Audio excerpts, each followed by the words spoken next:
Good to have you with us this morning. I'm Joe Fryer. And I'm Savannah Sellers. We're going to begin this morning with the rapidly growing fallout from that unprecedented security breach. The Trump administration says it's reviewing how top national security officials accidentally included, as we told you, the editor-in-chief of The Atlantic magazine, that's journalist Jeffrey Goldberg, on a text chain about war plans.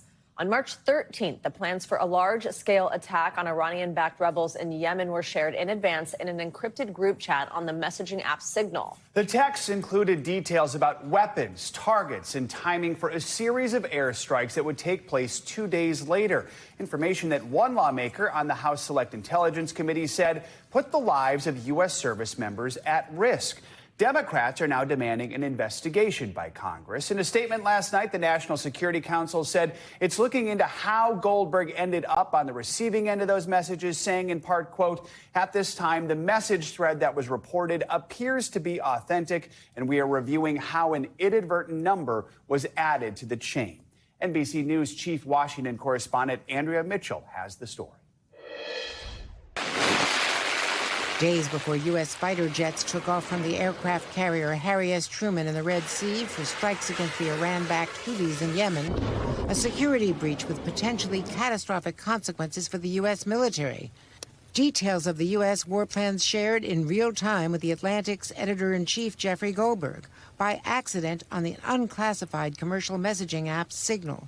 I assumed that I was being spoofed or hoaxed or being included in some kind of disinformation campaign, because it was simply too improbable to me that they would have such poor operational security as to inadvertently invite the editor of The Atlantic into a national security discussion about the timing of a bombing campaign. But it was deadly serious. Goldberg says he was added by a user, National Security Advisor Mike Walls, to a group chat, including the Vice President, the Secretary of State, the Defense Secretary, the CIA Director, and the Director of National Intelligence, sharing precise information about weapons packages, targets, and timing, shocking Senate Intelligence Vice Chair Mark Warner. Holy crap. I mean, when this level of detail is being shared on a non-classified network, and this isn't the first time we've seen this sloppiness from this administration. Early on, there were a couple hundred CIA agents whose identities were exposed. Goldberg says at one point the vice president called the timing of the attack on the Houthis, who've been striking international ships in the Red Sea for 2 years, a mistake, because it conflicts with the president's message to end the war in Ukraine. That was actually very substantive. There was disagreement among some of the principals. J.D. Vance suggested in this conversation that he not only disagreed with the president, but also felt that the president didn't have all the information or all the insight available. The National Security Council says the chat appears to be authentic, adding, we are reviewing how an inadvertent number was added to the chain, and there was no threats to our service members or our national security. The president reacting. The Houthis, you mean the attack on the Houthis? Well, it couldn't have been very effective because the attack was very effective, I can tell you that. I don't know anything about it. The administration is actually lucky that the person they added to the chat inadvertently was a serious foreign policy journalist, because Jeff Goldberg did not report the name of a covert CIA officer and left the chat when they started discussing very sensitive bomb assessments. Ironically, the administration has threatened to prosecute leaks. And Hillary Clinton, investigated for her emails, tweeted, "You've got to be kidding me." All right, Andrea, thank you very much. Well, in an interview with MSNBC anchor Jen Psaki last night, Atlantic editor Jeffrey Goldberg responded to these comments from Defense Secretary Pete Hegseth, who denied that any war plans were leaked, and he attacked Goldberg. Here's some of that exclusive interview. Let me play what Secretary of Defense Pete Hegseth had to say. You're talking about a deceitful and highly discredited so-called journalist who's made a profession of peddling hoaxes time and time again. Nobody was texting war plans, and that's all I have to say about that. I don't expect you're going to respond to every aspect of that, but nobody was texting war plans. Again, you have extensive reporting. Anybody can read it. What is your reaction to that? Look, I'm going to be responsible here and not disclose the things that I read and saw. I will describe them to you. The specific time of a future attack, specific targets, including human targets, meant to be killed in that attack, weapons systems. You know, he can say that it wasn't a war plan, but it was a minute by minute accounting of what was about to happen. Thinking to myself, I mean, honestly, I'm thinking to myself, well, I'm glad that Mike Waltz didn't invite a Houthi into the group or a Russian spy or an adversary of the United States. But the whole thing is just very flummoxing to me because I haven't seen this kind of unserious behavior before. And, you know, and the Secretary of Defense, all due respect, in that presentation seems like a person who's unserious and is trying to deflect from the fact that he participated in a conversation on an unclassified commercial messaging app that he probably shouldn't have participated in. Let's keep this conversation going with NBC News senior White House correspondent Kelly O'Donnell. Kelly, good morning. So where does the White House stand this morning on this leak of classified information? Do you think we'll see meaningful repercussions over this? Is there a sense this is a real problem? Well, a couple of things. We certainly recognize that the White House, in its early responses, acknowledged what they said appeared to be authentic conversations. We don't know the classification levels here and some of the things. So leaking classified information is itself a crime. So I'm going to describe it more broadly than that. Clearly, this was a breach of secret information and a window inside the deliberations among the president's most senior advisors about a very serious matter in a military operation yet to take place that involved not just drone activity, but manned military operations, so real lives at risk on both ends. Certainly the White House has not provided any more detail on how this happened in terms of how was Goldberg's phone number available to be added to the chat. We don't yet know what the policy has been among senior staff in using this kind of an app, which many of us use for conversations. And certainly there are more questions to be answered. The president, when he was on camera at a point where it would stand to reason he would have been aware of this and would have been briefed. And I say that because his team had already put out public statements. And typically, I think you don't do that without briefing the president. He said he wasn't aware of it and talked about the success of the mission. So there will be more to press the president on today. We don't at this point have any public events for him, so he may get additional time. But they recognize the seriousness of this. There are more questions to be answered, and a big question will be how do especially Republicans on Capitol Hill respond to this? Kelly, one of the things this story has shown is some of the inner workings of the White House. The text exchange revealed that the Vice President, J.D. Vance, appeared to disagree with striking targets in Yemen, calling it a, quote, mistake, breaking at least at the time with the president. Any idea, could this dissent hurt his standing with Mr. Trump? Well, perhaps one of the most fascinating things is what you point out here. In addition to the seriousness of a military operation being the core subject, the fact that it revealed how they interact, the kind of points they make with each other, the different voices that were in this. Knowing these officials, I found all of them sort of spoke to the public sense of who we have. The account attributed to Stephen Miller, one of the most sort of loyal Trump advisors from both terms, was very forceful in saying that the president has said this, he's green-lighted it, go.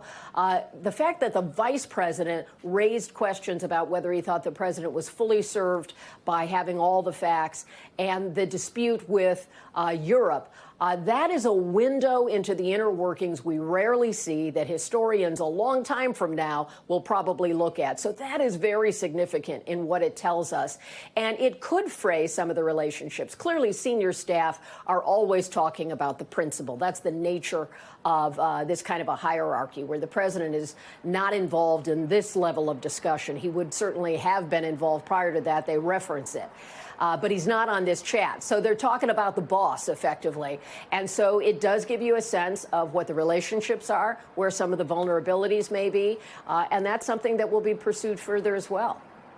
All right, Kelly O'Donnell, thank you very much. For more on this, Lieutenant Colonel Alexander Vindman joins us now. He's a retired U.S. Army Lieutenant Colonel who was the Director of European Affairs for the National Security Council during the first Trump administration. He's also the author of the New York Times bestseller, The Folly of Realism, How the West Deceived Itself About Russia and Betrayed Ukraine. If he looks familiar, he was also the whistleblower about President Trump's call during his first administration with the president of Ukraine, a call that led to the first Trump impeachment.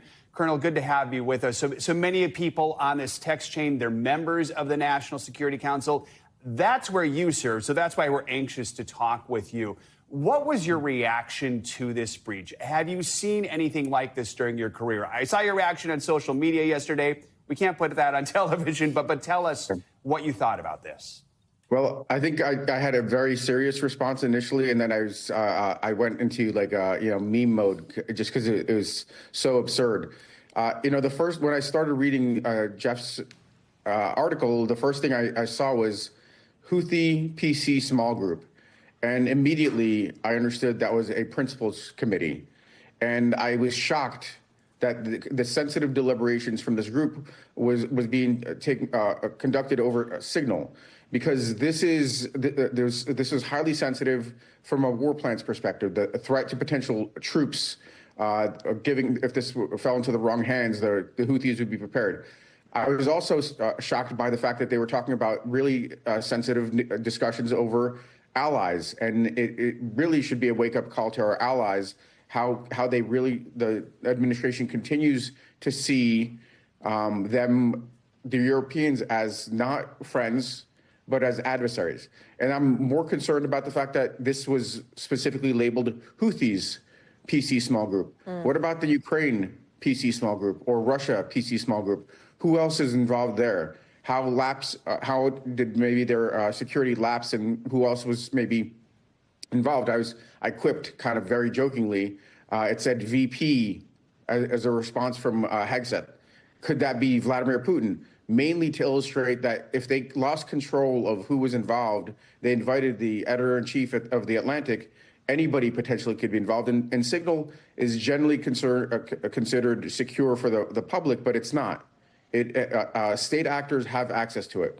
And my conclusion is that this is the result of an administration that has no guardrails. It has no accountability. They don't have to fear oversight from the Congress because the Republicans control the Senate and the House.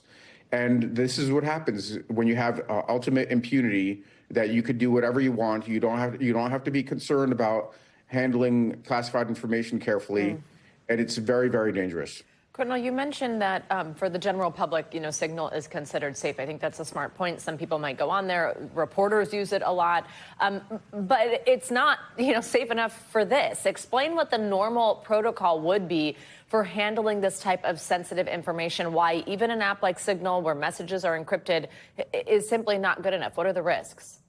Well, so first of all, it's now accepted that although Signal is one of the best encrypted messaging apps, it is vulnerable and penetrated by near peers with advanced cyber capabilities, or should not be trusted in that regard. So what you want to do is you want to make sure that your closest held secrets, like your deliberations over decisions that the president may or may not have made. This was not clear in this context, right? This was a discussion that they were having. Well, it wasn't clear. Stephen Miller says he believes they had go authority. But you want those to be taking place in the SCIF, a highly secure facility where you have people meeting either face-to-face or through very, very secure web channels, cyber channels, and that's not what's going on. These folks talk freely over Signal, over a messaging app. That is very, very dangerous, and we need congressional oversight to understand how far this reaches. Colonel, you mentioned the worry about allies, and I want to delve into that a little more, because in this chat we see J.D. Vance say, if you think we should do it, let's go. I just hate bailing Europe out again. And then Defense Secretary Hegseth agreed, saying, I fully share your loathing of Europe freeloading.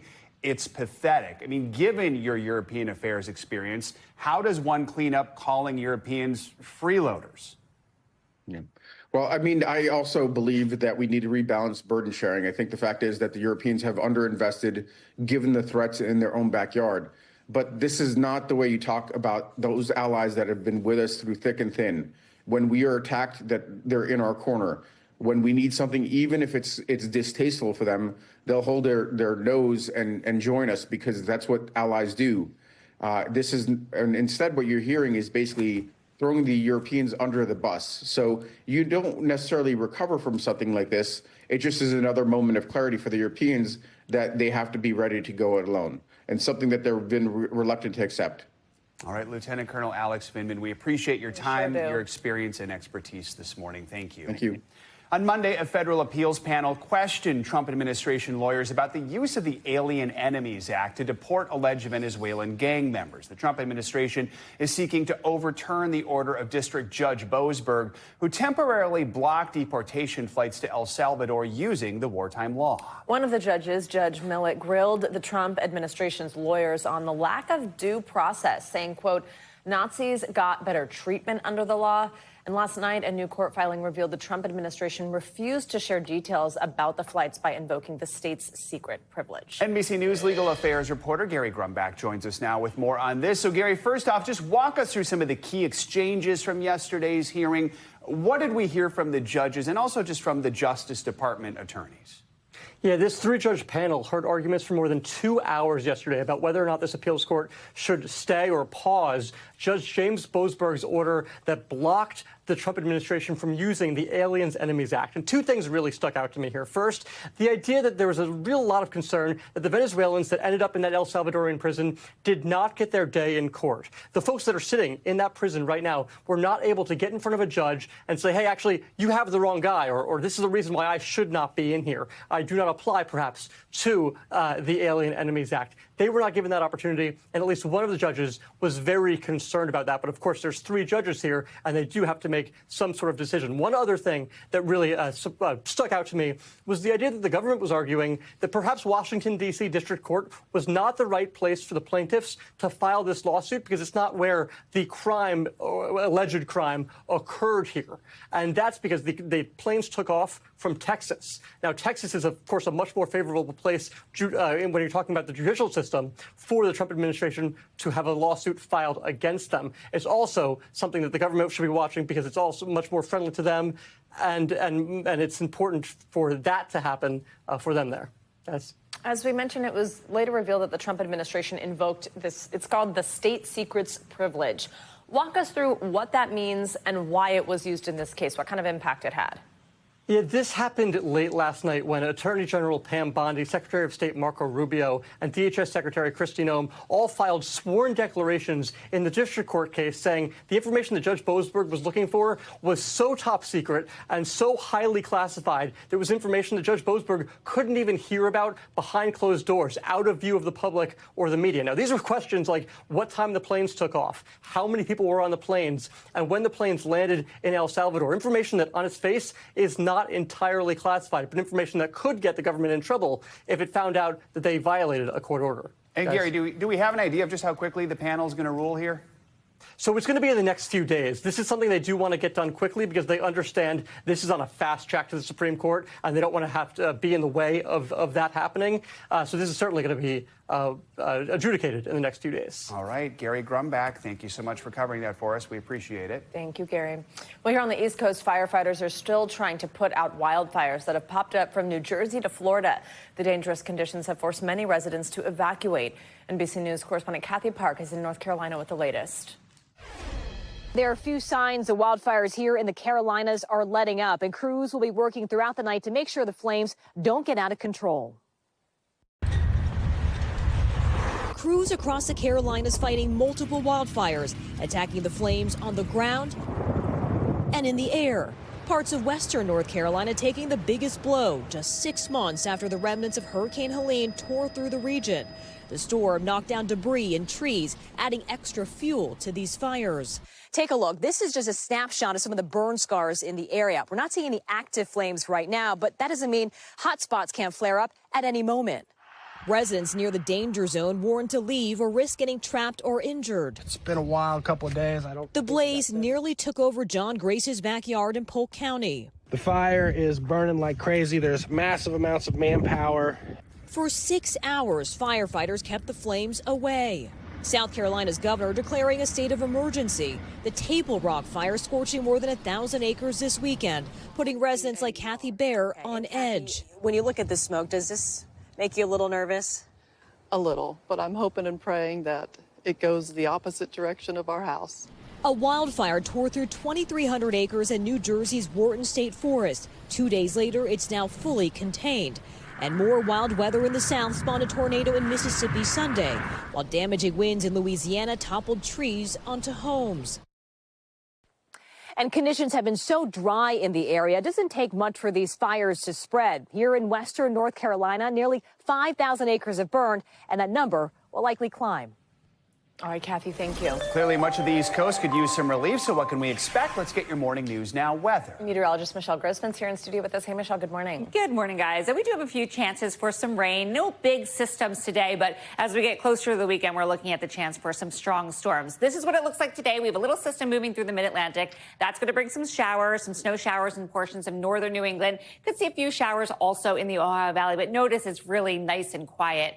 Back to the west, that's the big story. We're looking at west record highs. We're looking at temperatures into the 90s, close to 100 degrees in some spots. So 10, 20, 25 degrees above what is typical for this time of year. Let's start with the chances for rain today. Again, very scattered, not a whole lot. We're going to see a system move through the mid-Atlantic. That's going to bring a period of rain from the Ohio Valley to the mid-Atlantic. And then some snow showers to northern New England, not amounting to much, but still it's spring and you're going to see a little bit of snow there. To the west, we are looking at a Pacific storm that's going to spin in some rain, also some wind into the region. And then an unstable air mass is going to lead to some thunderstorms today and also tomorrow. We have a marginal risk tomorrow for some severe storms. Showers continue from Idaho to northern California. And then we'll see some wet snow developing in the Cascades and also the Sierra Nevada mountains. Where you see these darker colors, that's where we're looking at the chance for some heavier rain. So we could see some heavier rain along the coast in the west. This is what it looks like Wednesday through Friday. Again, 2-3 inches in some spots where you see the oranges and the reds. And it extends all the way from the Pacific Northwest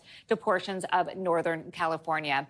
We're talking snow, too, and we're talking feet of snow in some spots, the highest elevations corresponding to the purples and the pinks on this legend, so 8 inches in some spots, even locally higher amounts along the mountains from Mount Rainier to Mount Hood down to Crater Lake. We do have the chance tomorrow for some severe weather in parts of the west, so we're talking winds gusting up to 60 miles per hour with any of these storms. Could see some hail and also a chance of a tornado, although that risk is low. Now, this is a big story. We're looking at an area of high pressure. It's a big one. It's pumping in lots of warm air. The jet stream so far to the north, allowing all this warm air to come in. And we are going to break numerous records, not only today, but also tomorrow. And these temperatures are summer-like. We're looking at 98 degrees today.